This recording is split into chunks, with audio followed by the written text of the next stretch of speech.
So hello and welcome back to the channel, and welcome to another Assetto Corsa Competizione video. Now, you all know I'm away from Assetto Corsa Competizione at the moment, just doing a little bit of Project Cars 2 in the run up to the Logitech G Challenge quarterfinals, but I thought I'd just deliver a little video on the Lexus, a few tips around getting around the Silverstone circuit, and just a few race tips afterwards. You can also download this full setup on the SetSpace website. So let's get on with the video and take a look at the flying lap. So here we are at Silverstone then, and pay attention to when I'm engaging and disengaging the traction control. We'll go from 1 to 5 and just allowing the car to pick up much better out of some of the corners, stops the car getting bogged down in 5th traction control. So braking just at the 50-yard board, a little bit of a push of the brake pedal, dropping down into 4th gear, let the car run nice and wide and try and get the car lined up for the entrance into this section. A little dab of the brake pedal and staying in 5th gear through there, trying to get as straight as you can, dropping down into 3rd gear, and then a little bit of a blip of the brake pedal and then back 3rd gear, blasting down the long, I forget the name of the long straight, hanger straight. So yeah, coming up to this one, we're going to be braking at the 50-yard board again, just trying to get the car nice and slowed down into 3rd gear for the apex. Try and pick up some of that inside curb if you can, and then allow the car to run wide. Again, using the traction control, braking down into 2nd gear for this one. You can sometimes drop down into 1st, but I chose to stay in 2nd for that one. Disengaging the traction control when you're nice and straight, so you've got traction control into 1. I'd recommend setting these on your steering wheel. Braking just as we come up onto the board there, and braking down into 5th, staying in 5th gear through this section. It carries a little bit more speed if you can hang on to it, and braking just as the curb starts, down into 2nd gear, to hold 2nd gear through here so you can accelerate a little bit more, braking down into 1st gear and then disengaging that traction control once the car's nice and straight, and then just accelerating. Use as much of that inside curve as you can. You're not going to pick up any stupid track penalties like you do in Project Cars 2. Braking at the board on the right hand side and down into 2nd gear, hugging this apex and using that inside curve, and then just staying in 2nd gear, just tentatively coming round here, just be patient, and then on the power nice and early, and then disengaging that traction control again and powering for the line. Definitely a 156 capable in this car. I just didn't have the time to set the lap, but yeah, I'll show you some lap footage and we'll go into race preparations. So after setting that lap, I come straight into an online lobby and loaded up the setup that I've used. Like I said, go to the SetSpace website and you can download it for free, or you can make a little donation. It would certainly be appreciated. But obviously, coming into this session, I've got 4 minutes to be able to set myself a lap time and get on the board. So coming out of the pits, making sure I've got a decent amount of fuel in that's going to be representative to the race lap, or you could also run with, like, I don't know, 8 litres of fuel on board and try and get a good lap in. But I've had a little look on the map delta, and I could see that I could just try and get out in front of this other car. You could see the blue flag just being engaged in the top left corner as I was coming out of the pit. Something that some people really need to pay attention to. I've had a few races ruined just recently with people ignoring the blue flag, so just pay attention to that. So as you can see, coming out, just trying to get the tyres nice and warm, ready for my flying lap. But yeah, I do enjoy setting laps, and I do enjoy doing the setups for each of these circuits, and I definitely think using the traction control in this way is quite a help. I don't know how much it destroys the tyres. It might be another video worthwhile doing, just to see how much life it takes out of the tyres using this technique, really, that I've seemed to have developed. I've not seen anybody else using it, but I do think it helps stop the car from bogging down. I think 4th on the traction control doesn't seem to, or it allows a little bit too much wheel slip, so I use 5th, but as soon as I've got the car nice and straight, I don't want the engine bogging down at all. So I just choose to press one of the buttons on my wheel to engage the traction control. This is something that you can set up in the key bindings section of the controls menu, so that you can actually just with one push of the button instantly swap to TC1 or TC2 or whichever ones you decide. But I have 1 and 5 set on my wheel for this particular car itself. Other cars like the Bentley or the Ferrari do use different ones, so it's very much a car dependent setting that you're using. So yeah, just coming out obviously using the same principles really as the lap that I set in my fastest lap. Obviously in the fastest lap session, you know, I've ran a number of laps in order to get that fast lap in, so I wanted to see how the car felt actually in an online lobby. Obviously we've got different tyre pressures that we're running, and I've not been able to get those set accordingly to what the track's going to be perfect at, because I've literally just come into this session. I'm just showing you sometimes you've sort of just got to come in and run with what you've got, but if you've already got a setup that's already you're happy with it, you know how the car's going to feel as soon as you come in. Definitely having moved to project cars for this Logitech final, or the qualifiers, or yeah, quarterfinals, it's very hard coming back to project cars too, because it just feels so inconsistent. Whereas Assetto Corsa Competizione, I just feel I can hit perfect laps, and it's not luck or just being able to nail that perfect lap. I can do this lap after lap after lap quite comfortably really, when I'm not wanting to push really hard. But yeah, it's something I find is an inconsistency in project cars too, that I'm not able to nail every lap within a certain amount of delta. One of the things I really do enjoy about this game is it's just really consistent. But yeah, just filling in with a little bit of vocals there for that lap, just to show you that it was a 1:58 during this session.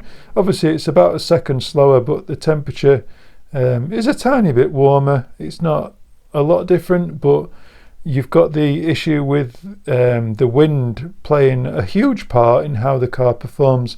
But as you can see, quite comfortably able to hit pole position within the lap, and just making sure now that I've got enough fuel to finish this race.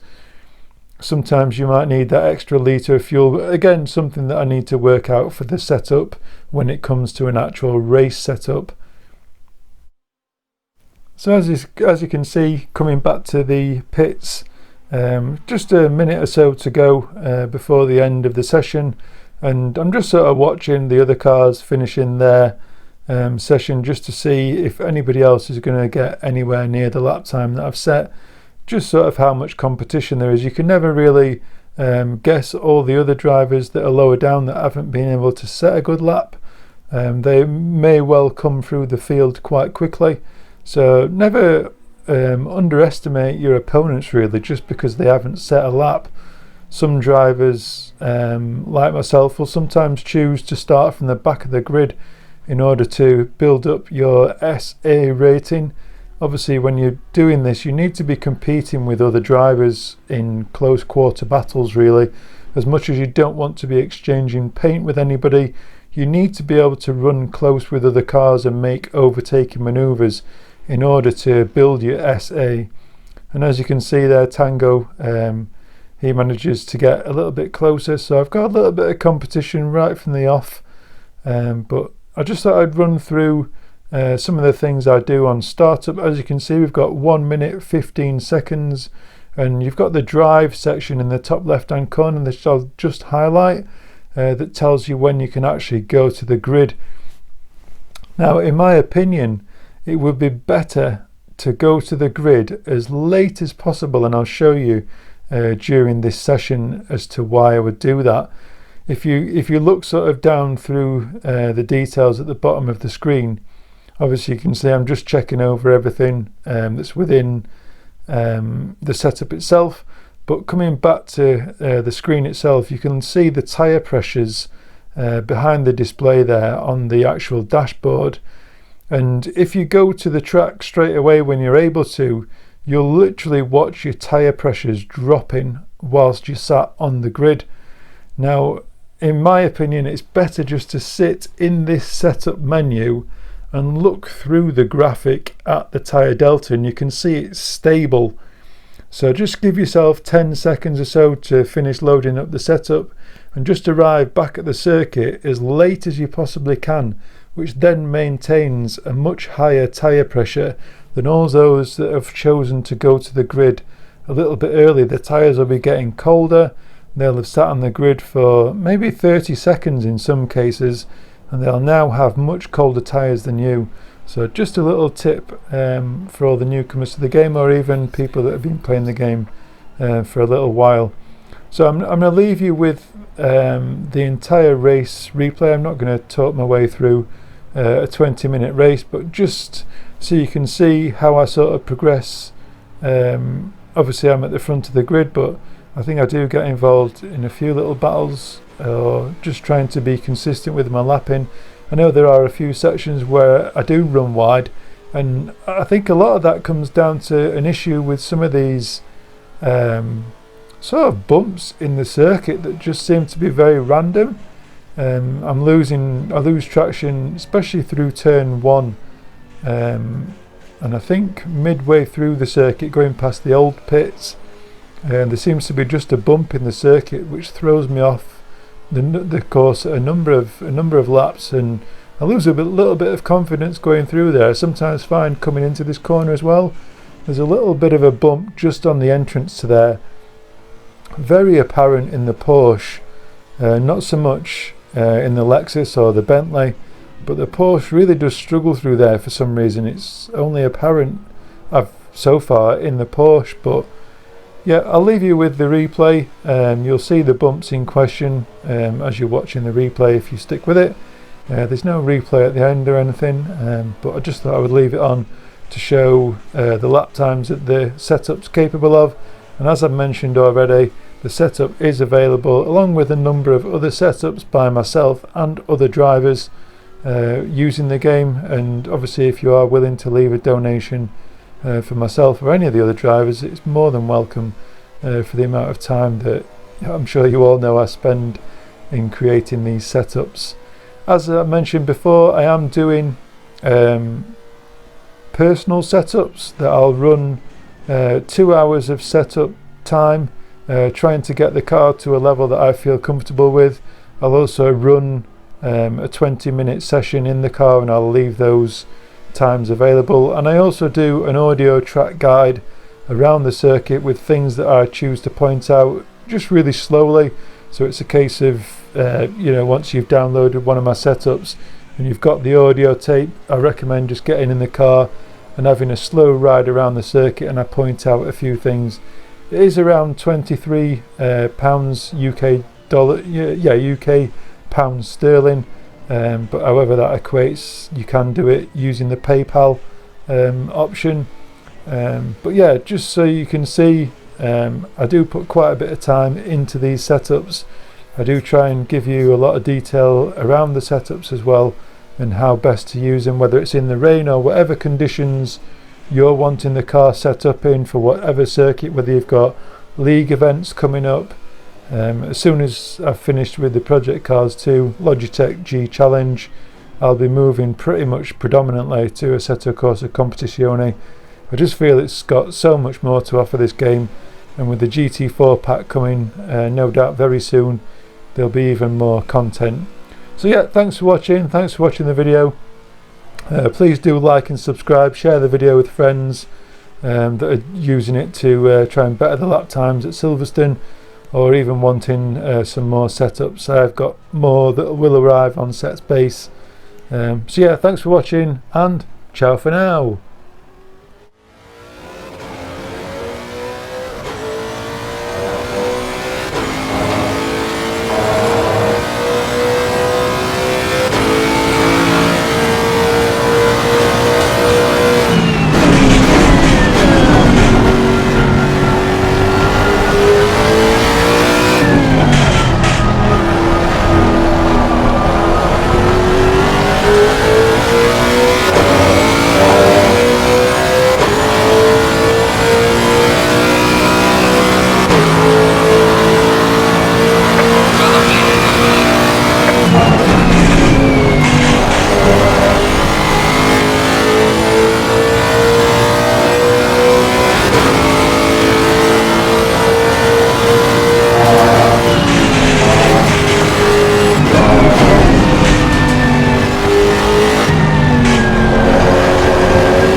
So just one last thing, you thought you'd gotten rid of me, but I thought I would just stay to the very end to point out one little thing that some people probably still don't do, but as you're finishing the race, just take a glance down at the amount of fuel that you've got left on board, so that you know next time that you can remove some of that fuel and you'll be able to finish the race with the least amount of fuel available as possible, which makes the car just a tiny bit lighter, and also take a note of the tyre pressures that you ended up the race on.